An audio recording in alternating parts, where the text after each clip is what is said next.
Wonderful. Thank you all so much for being here at the Crab Creek Review Midwinter reading. I am so grateful to have you all here. Thank you for joining us on a Thursday as we enter the final notes of winter, though I am very well aware that maybe us and here in Washington might be having a milder winter than some folks in other places. So I hope everyone is settling in and cozy, and has everything that you need. As we move through winter to spring, what we wanted to do is just spend a moment to really look back at what we got to publish this fall. We had the honor of publishing our fall print issue, which has our Crab Creek Review Poetry Prize finalists, our winner, our results, as well as some really wonderful fiction and nonfiction, which you'll hear tonight.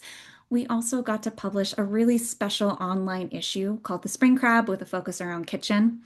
You'll get to hear both readers from both issues tonight.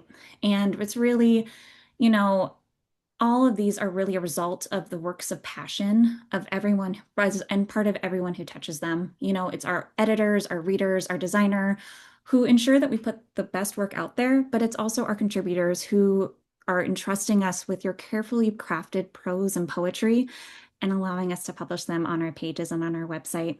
So really, we thank you all for being a part of the Crab Creek community and just being here in general. So thank you as we get going. It's really because of you that Crab Creek Review has been publishing in print and now online for the last 40 years and who will allow us to continue publishing for another 40. It is also thanks to support from For Culture, whose funding is allowing us to grow our public programming with more in-person and virtual readings like this one, but also with free to access publications like the Spring Crab and future programming ventures, which we're going to announce later this spring, but will be exciting both in person and online. So more to come there. And thank you all for being here to celebrate all of this in the midst of everything going on in the world. I'm really grateful to spend tonight in a community of writers, a community of thinkers, and folks who are just really caring about what's happening right now and out there and just about each other. So thank you for sharing this space tonight, and maybe find a moment of solace and power in what you'll hear. Before we begin, I want to acknowledge that we are on Indigenous lands. For the folks in Seattle, I would like to acknowledge that we are on the traditional land of the first people of Seattle, the Duwamish people, past and present, and honor with gratitude the land itself and the Duwamish tribe. With that, we will get going. I will ask that everyone stays on mute while folks are reading, though please post any celebrations, flowers, whatever in the comments. We'd love to see it. We will have 8 readers tonight to give you a taste of the stellar work on print and online. The print issue is still available, by the way, through our website and on Submittable. And then the Spring Crab is always available on our website. So with that, we're going to get going with our first reader. I'm very pleased to welcome Judy Halebsky. Judy is the author of 3 poetry collections, including Sky Equals Empty, which won the New Issues Prize. Originally from Halifax, Nova Scotia, she moved to California to study poetry at Mills College. On fellowships from the Japanese Ministry of Culture, she spent 5 years living in Japan, where she trained in Butoh dance and Noh theater. At Dominican University of California, she teaches poetry writing and live storytelling. She lives in Berkeley with her nature guide and their young daughter. Welcome, Judy. Oh, thanks so much for having me, Julia. And I'm just so thrilled to have some work in the Crab Creek Review. The Fall Crab. I love even the nickname. So thanks for coming. I'll share a couple poems. Um, First, I'll read a poem called Causeway. The plan is to go to the hospital when the baby comes. That's what I'm telling the ladies at the office. But in truth, the plan has always been, to cross the border and get back home. Between Nova Scotia and New Brunswick, the tide over the sandbank, the dinghy and the shore. In his last days, Suzuki Roshi explained, I will become American soil, despite all his loved ones in Kanto. Redwoods grow up in stands in the fog along coasts and inland rivers. Seeds grow where there's water, where they land.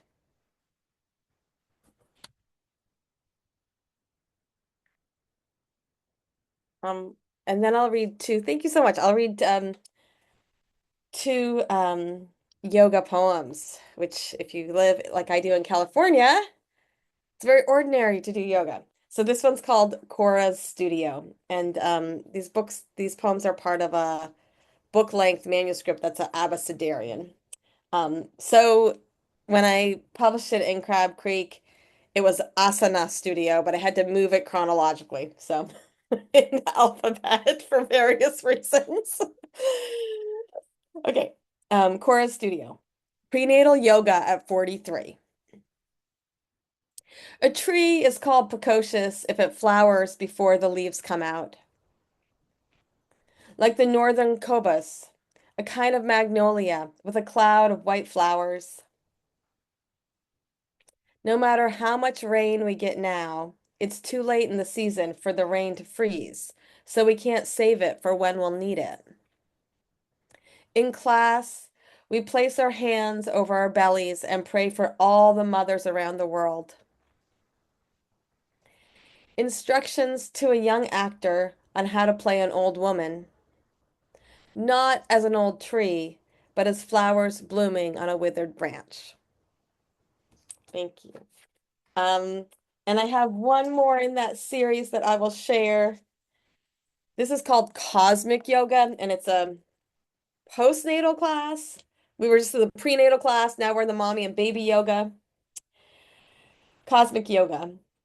We roll out our maps. Three men in loose-fitting pants are doing cosmic yoga, which for them today is holding a baby. Whenever I try to put this one down, she lets out a lightning bolt wail. Don't leave me in the forest alone. Other babies are happily cooing, with the beards humming and rocking them. Class ends with the teacher holding open a garbage bag. We drop in dirty diapers, roll up our mats, chat by the door about who sleeps where and for how long. Thank you so much.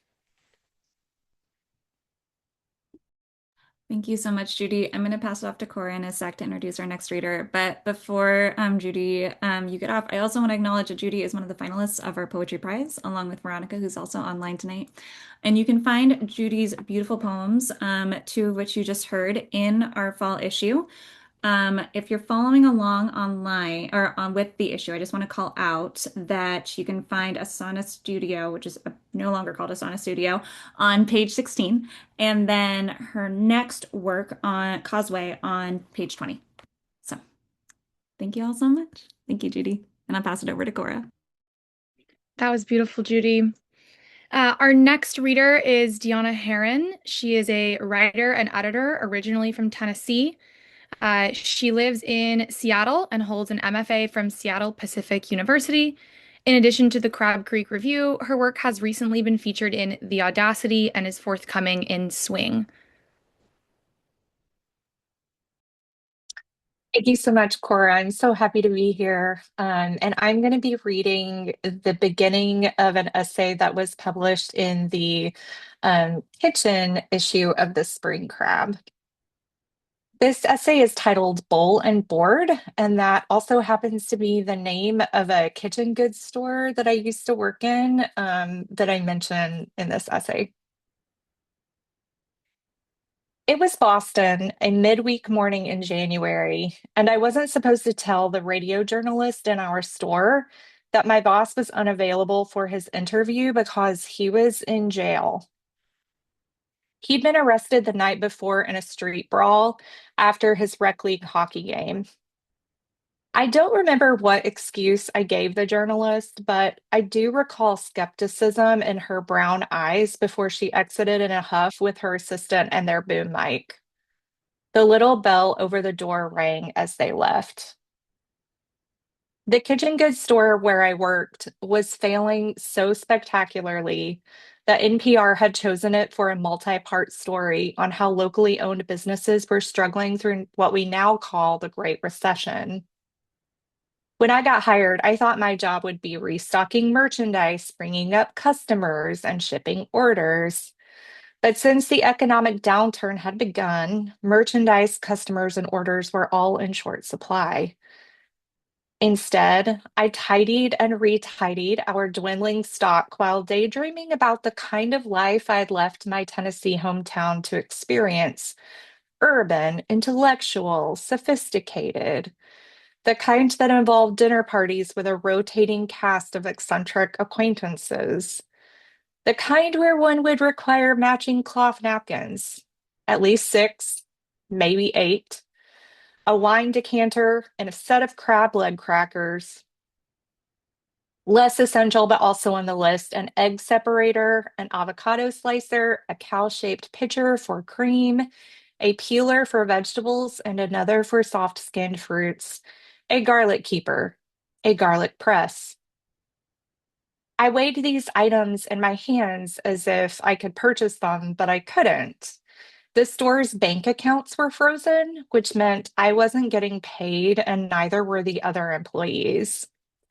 Our boss assured us the delay was temporary, and I hoped this was true because the only job my partner had found was as a part-time dog walker for a friend who was a full-time dog walker.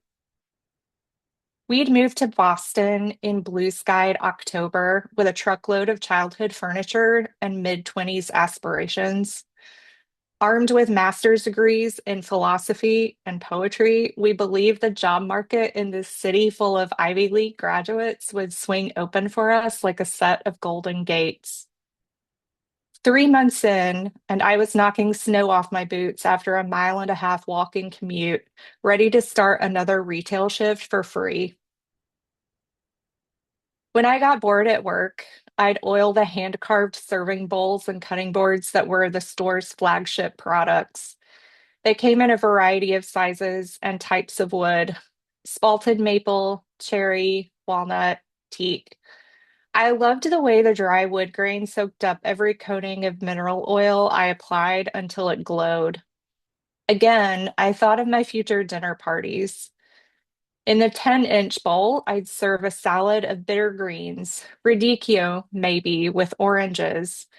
On the butcher block with the juice groove, I'd effortlessly carve a roasted chicken. The fantasies kept my spirits up. This was all a short setback, a minor hitch, an adjustment period. I was sure of it. And still, I told myself, my new life was remarkable. I couldn't afford much of what the city had to offer, such as concerts, museums, and restaurants. But the public library was free, and the fishmonger near my work sold bags of mussels for a cheap pound. And wouldn't those be nice with a loaf of crusty bread? One day, I bought a bag of the mussels and took them home to prepare with butter and wine. I didn't know you had to kill the mussels yourself by removing their beards. It feels like ripping hair from tiny scalps and cooking them alive, their little shells opening like hinged black coffins in the steam. I cried a little while doing it, but kept going. I didn't know it would hurt so much to have something nice. And I will stop there. There is a little bit more, and it looks like the link has been dropped into the chat if you just have to know what happens next. Thank you so much. Thank you so much, Deanna. What a wonderful line to end on. And yes, the link is in the chat if you do want to read the whole thing. And I'll try to do that for all of our folks from the Spring Crab. Our next reader, however, is from our fall issue. And so if you would like to follow along with Brittany's essay, that is on page 3. It's the first piece in the issue. All right. B.M. Owens, Brittany Owens, is a neurodivergent bisexual poet and essayist. After completing her MFA at Florida International University, she relocated to Bellingham, Washington to live closer to the whales. Her work can be found in Best American Science and Nature Writing, Cherry Tree, Salamander, among others. Owens' debut chapbook from 2024, Don't Be Another Girl, is available through Finishing Line Press. Welcome, Brittany. Thank you, Julia. Thank you, everyone. I'm so excited to be here. Okay, this essay is titled In another universe, the queer couples in 2000s movies live. I know I was a whale in another life.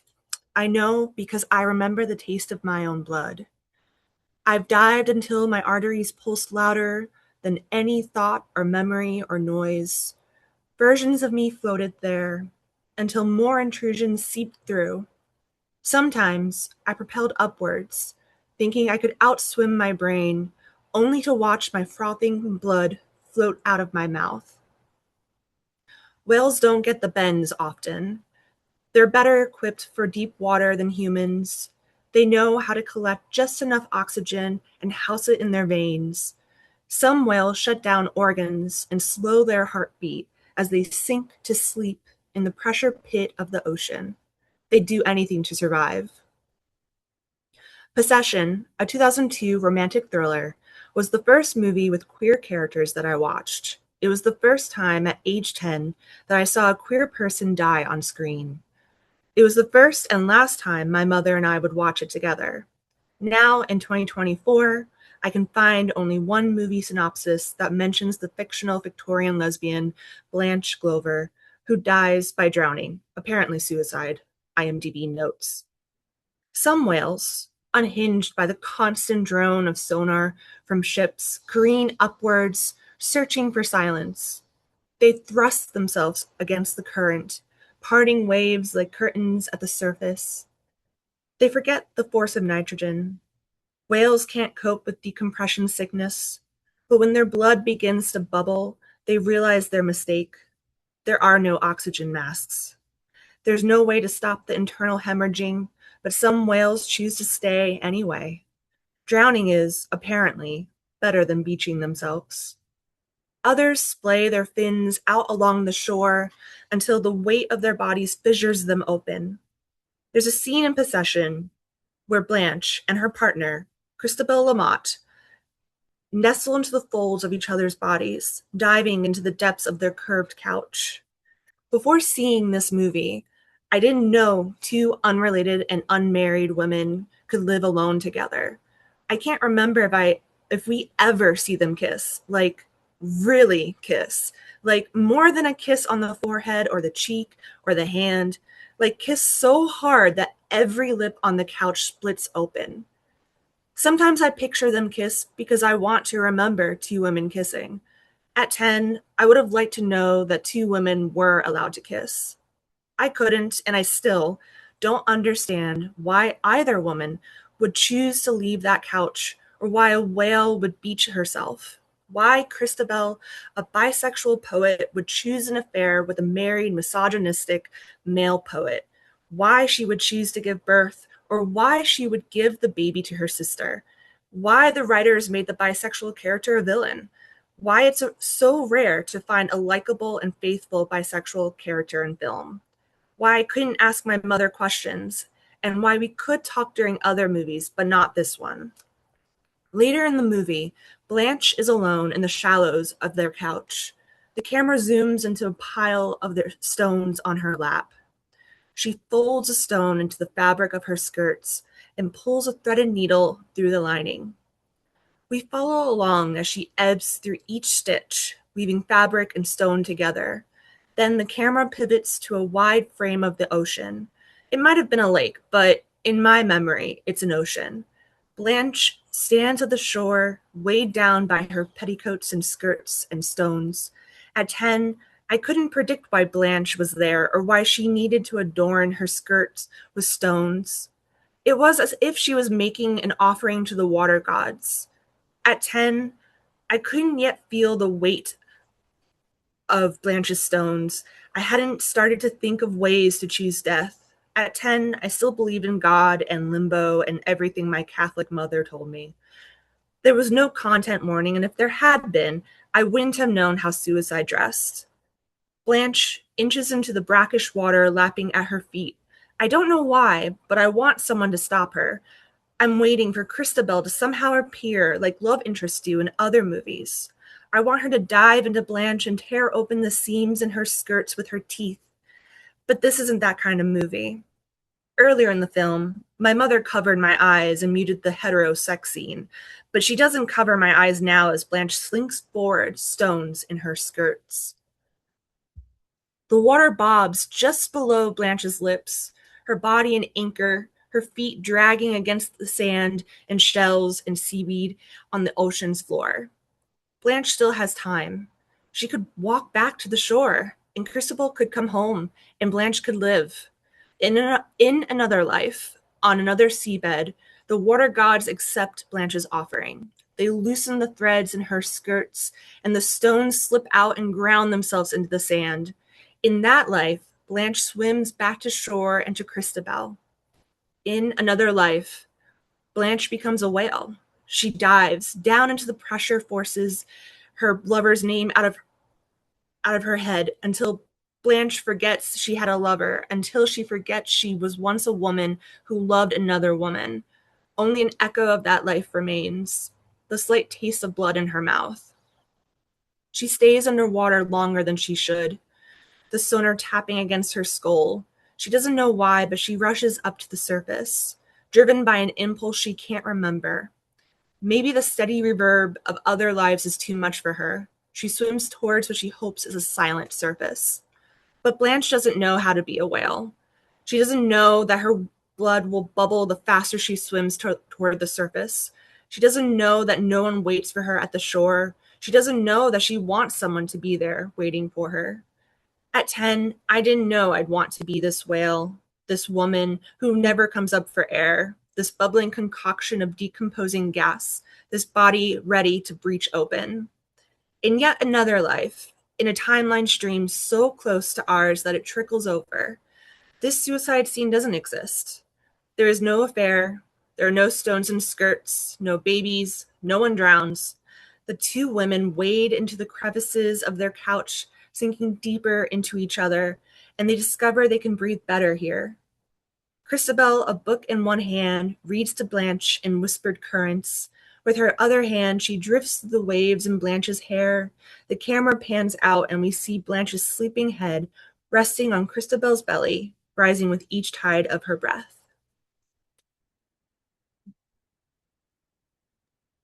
Thank you so much, Brittany. That was stunning.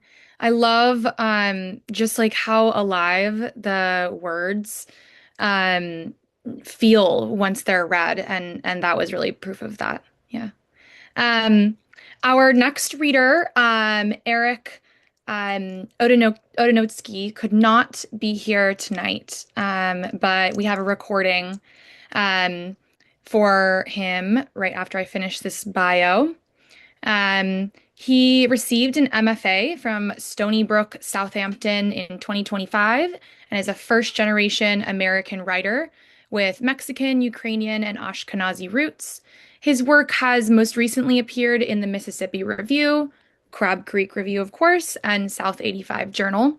When not writing, Eric teaches Spanish and Italian in a high school in New York. I'm just going to bring Eric's photo up. So one sec, let me share my screen.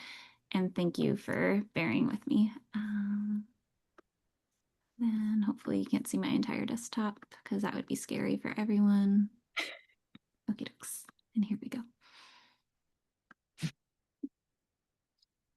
Thank you, Crab Creek Review, for including my poem in the kitchen issue of the Spring Crab, as well as inviting me to read. I look forward to hearing everyone's work. My name is Eric Odonotsky, and I will be reading my poem, Chayalea's Menu. Chayalea's Menu. The first time my babcha stepped into an American supermarket, she had to sit down. Lines, my life of lines, bread lines, waiting on tiptoe to glimpse Stalin's bounty, the wheat he ripped from fields outside our window and promised to bestow as wagon loads of loaves. Waiting on the sidewalk, holding my son's tiny hand.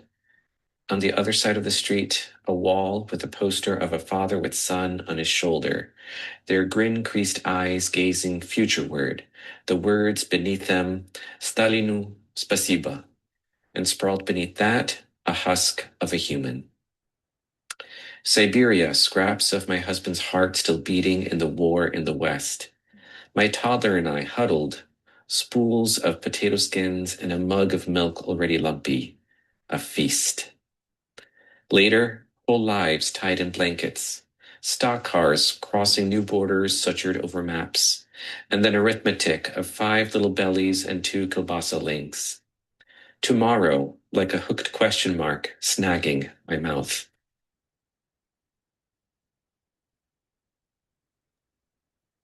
I love that piece. Thank you, Eric, from wherever you are. Um, our next reader is Deborah Woodard. She is the author of Borrowed Tales from Stockport Flats and No Finis Triangle Testimonies, 1911, from Ravenna Press. She has translated the poetry of Emilia Rosselli from Italian, most recently in Notes Scattered and Lost from Entre Rios Books, and Document from World Poetry Books. She teaches at Hugo House in Seattle. Welcome, Deborah.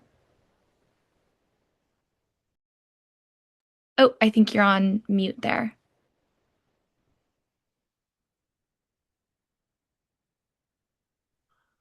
There you go. Thank you. I'm a little rusty on Zoom. I taught on it for a while, but it's been a while. So thank you for bearing with me. Okay, I'm going to read two pieces from a sequence based on the work of the ornithologist Etta Smith Wilson. Her dates are 1857 to 1936, and she grew up in passenger pigeon country in Michigan. Sundry tasks. In my youth, my siblings and I were directly involved with all aspects of the traffic in pigeons, first as retrievers, then as sorters and packers.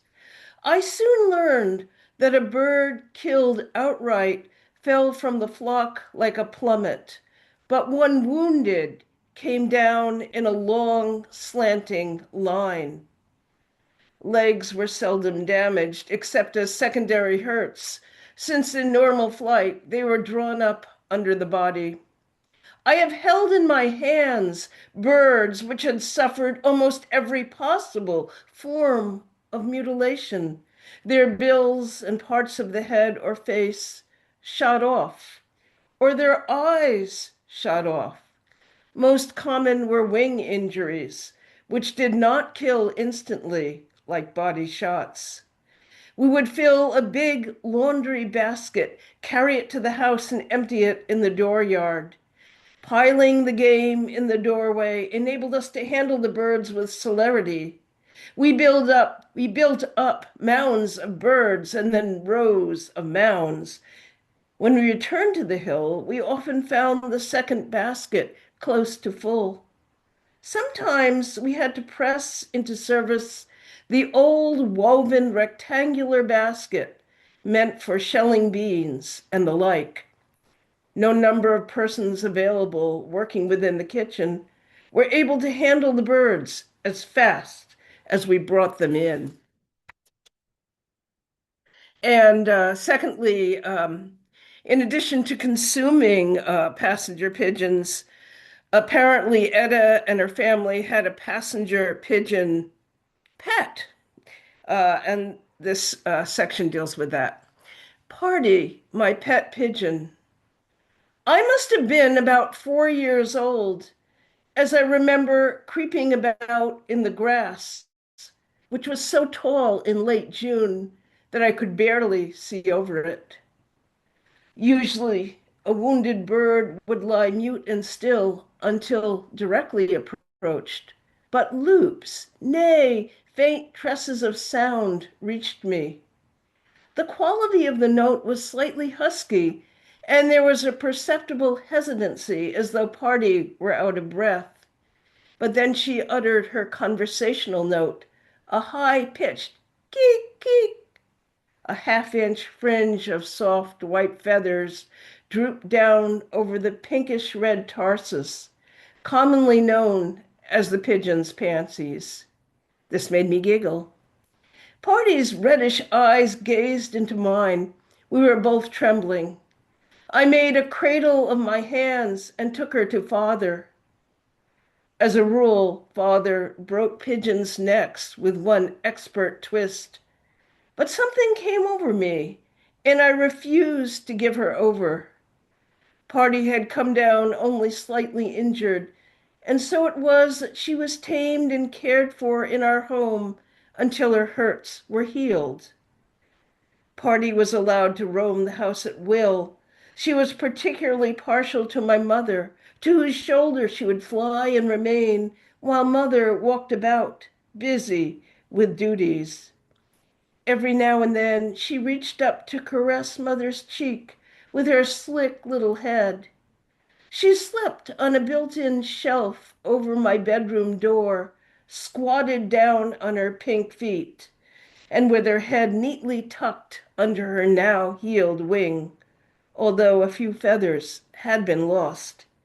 Each night I pulled up the old kitchen stool with a green seat and furnished her with a fresh bed of old newspaper, and, in case she grew tired of sleeping with head under wing, a newspaper pillow. Thank you. Thank you so much, Deborah.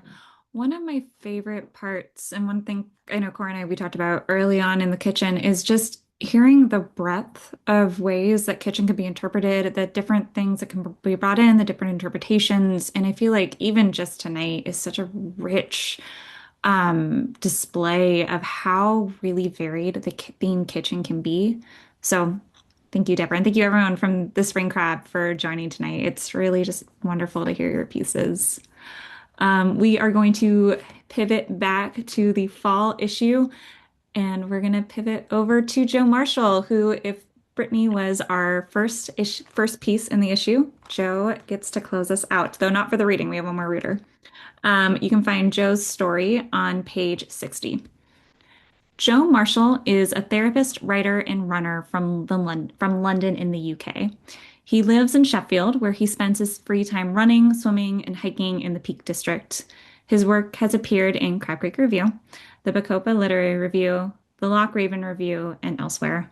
Welcome, Joe. And also huge applause to Joe for tuning in at, you said it was 1:30 in like AM your time. So thank you so much for joining. Thank you. Thank you so much for having me. It's a pleasure to be here. I'm going to read an excerpt from my short story, And Things Are Slipping Away. It follows a group of friends on a night out at a time of change in their lives. Another round and another pub and another round and a break for chips and a wrap.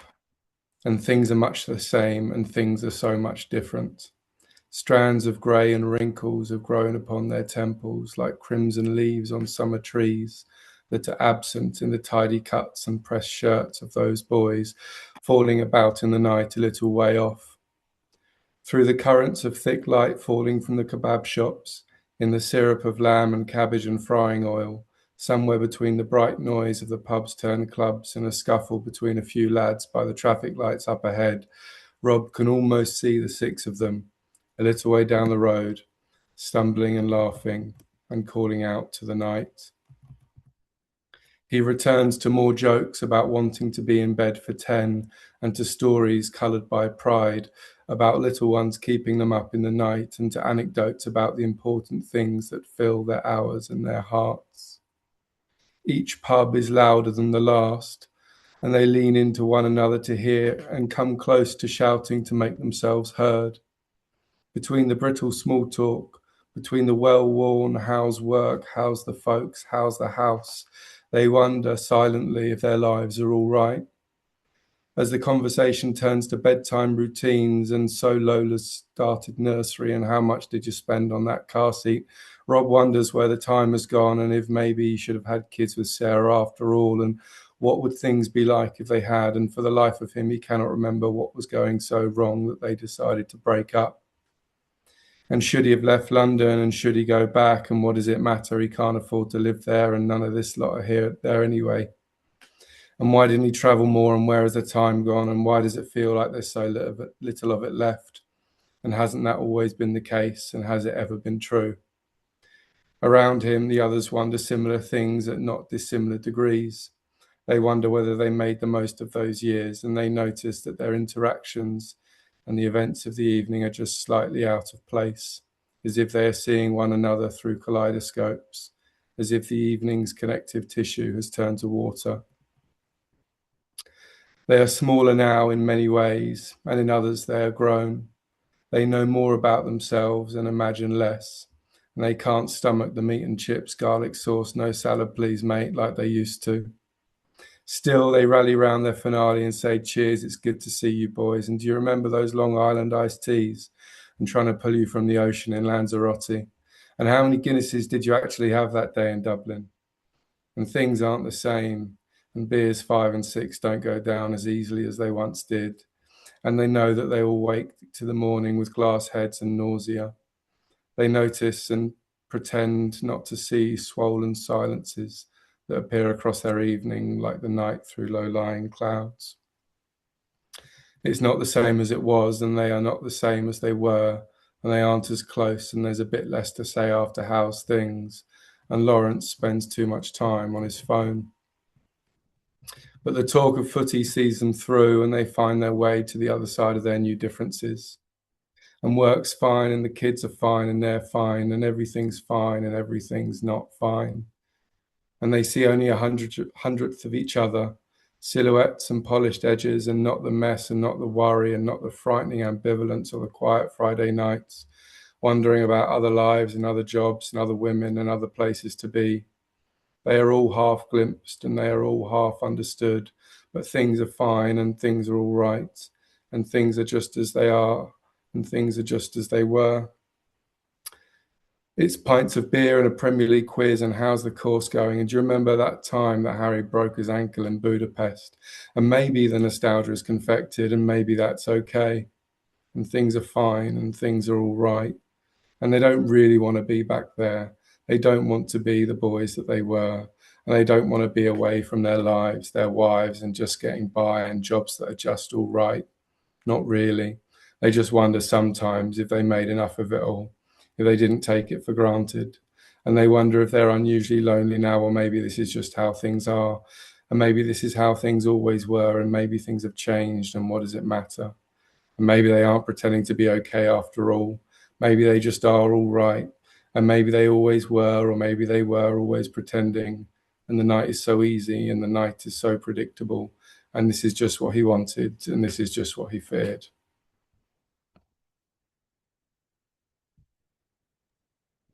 Thank you, Joe. There's something about hearing a piece in aloud versus hearing it on the versus reading it on the page. And I do highly recommend reading it on the page. So the story in full is phenomenal. But there is also something in the tone, it almost like this kind of chant and chanting kind of sense. It's just really just adds a whole new layer. So thank you so much, Joe, for reading. Thank you so much. And with that, we are heading to our last reader. To close us out, we have Veronica Betancourt. Veronica, before I read her bio, just to also let you know, was another finalist in the Crab Creek Review Poetry Prize, which if you do like the poetry that you're hearing here tonight, and that feels like it's something that you also like to write, the Poetry Prize is currently open and will be open through May 15th. So highly recommend sending us your work if you would like to. We will also have calls also opening up throughout the spring, including another fiction call in March, and then opening up for the spring crab likely in the summer again. So you'll keep an eye out for that theme too. With that, Veronica's poetry was selected by Denise Dimahal as the winner of the Gulfstream Magazine's 2025 Wet Poetry Contest, selected by Irina Priest as one of the top 3 entries for the 2025 Crab Creek Review Poetry Prize, nominated for the Best of the Net 2026, shortlisted for the 2025 Bridport Prize, and longlisted for the 2025 and 2024 Fish Poetry Prize, judged by Billy Collins. Her work has appeared or is forthcoming in Read Magazine, Magma, Crab Orchard Review, and Crab Creek Review, among others. She studies with Mark Doty and is an MFA candidate at Pacific University. Welcome, Veronica. Thank you, Julia, and thank you for including me in tonight's reading, and of course in the Crab Creek Review. Thrilled to be here. Um, this poem is was the one that was published in the fall issue of Crab Creek Review. It is called From Pigment and Verve. Muskmelon rays cascade down the canopy, suffusing veined leaves to turn carbon into sustenance. Sap swirls as it sinks through stem and fruit, steeping roots sipped by mycelia, who pull nutrients in botanic barter. Underground, worms churn spoils and air and water into fertile soils. If, as they surface, a robin snags them, they swing as it flits amid pear trees, gorging on blush flesh to sate its cala-beaked nestlings. Fear not when a fox stalks. It's an equilibrist bound by need. It culls rodents, curbing droppings that spread bugs to primates dubbed sapiens, who daub orchid dust on canvas, drawing vision from pigment and verve. Marvel as they chisel limestone into pyramids, coax mold to cure infections, spin saffron silk to fashion garments. Trace the threads to the Nephila spider, who knows that those who can spin marvels can mend the web they fray.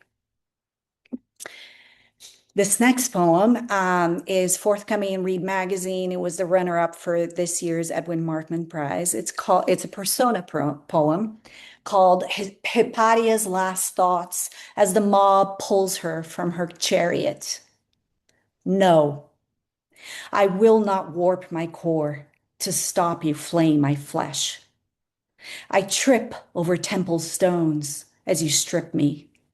I must not run. You refuse to reason, bristle as at my tribbon as if it spins sorcery, rips the seams of your clout. My thoughts branch like tributaries as you coil around me. I once believed anyone could be taught. That one thread weaves everything. The curvature beneath our feet, copper sunlight diffusing in dust, the geometry of literature mirrored in spirals of corals. Shards lance into me. I caterwaul. I will not bow. Why savage what you can't control? You fail to see that by flogging me, you ossify. All skeletons crumble in time. The last grain of sand to leave my bulb will be the first to drop from your hourglass. And this last poem is from the Crab Orchard Review, and it's called Love Advice in a Fitting Room. Was the best I could come up with after nothing else worked. And still, you had that hopeful look tinged with dread that girls get in the fitting room when they try to cram their size 10 frame into a size 6 dress. This is meant to be. They'll lose weight, do anything. They see its potential and just know this time it will work. Eyes filled with resolve, they get the dress past their waistline, contort themselves until they can hardly breathe, and still the zipper breaks or the fabric rips or both. That's how you were. But when I handed you a dress 4 sizes too small, you said, "Don't be ridiculous. This isn't close to a fit." I asked, "Then why keep trying with him?" Your pupils billowed open, and at last, that cinched it. Thank you. Thanks so much, Veronica. The sounds, the variety. I mean, this has just been such a pleasure. Thank you all again for joining us tonight. It's been it's honestly like such an inspiration and like a respite, like what Julia was saying at the start of this meeting.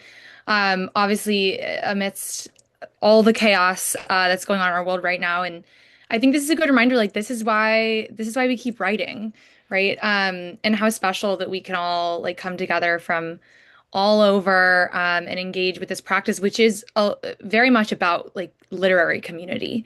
And so, yeah, so grateful for all of you, all of our readers, both from the fall issue and the spring crab. Just delighted to have you all, and couldn't do it without an audience. So thank you all as well. Make sure to keep up with Crab Creek, everything Crab Creek on our socials. And what a joy to hear and be heard. And with that, our reading comes to a close. Julia, if you want to say one last thing, but otherwise, I hope you have a gorgeous weekend and take care. Thanks, everyone. Hope to see you soon, either in Submittable or in another reading or in person. Have a good night, all.